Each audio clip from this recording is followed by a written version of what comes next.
बहुत पुराने समय में, जब मनुष्य का अस्तित्व भी पूरी तरह स्थिर नहीं था, हिमालय के उत्तर पश्चिमी भूभाग में एक ऐसा स्थान था जिसे अर्ध निशा क्षेत्र कहा जाता था।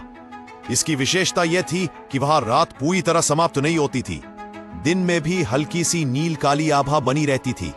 उस क्षेत्र में एक ऋषि रहते थे, ऋषि निर्वकाश। उन्हें यह नाम इसलिए मिला क्योंकि कहा जाता था कि वे ऐसी साधना करते थे जिसमें न समय का बंधन था, न दिन रात का। वे साधना करते हुए कभी कभी कई दिनों तक स्थिर बैठे रहते थे, पर उनकी श्वास रुकती नहीं थी, और कभी कभी कुछ क्षणों में कई वर्षों जितना ज्ञान प्राप्त कर लेते थे।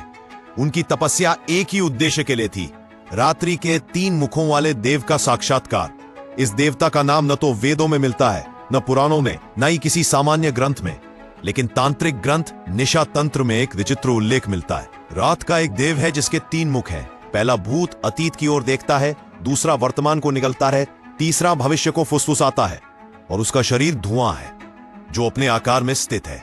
ऋषि नीरवकाश ने इस देवता का आह्वान करने के लिए त्रिकाल यज्ञ किया, एक ऐसा यज्ञ जिसमें अग्नि नहीं जलाई जाती बल्कि अग्नि स्वयं प्रकट होती है।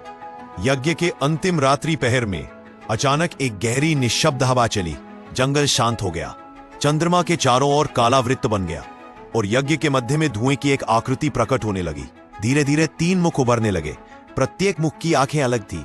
एक आंख हमेशा पलटती हुई दिखती थी, जैसे समय पीछे जा रहा हो। दूसरी आंख अंतहीन गहराई जैसी थी, जैसे कोई उसमें खिंच जाए। तीसरी आंख अनकहे भविष्य की चमक से भरपूर थी। ऋषि ने नम्रता से पूछा, हे निशादेव, मुझे समय का रहस्य बताइए।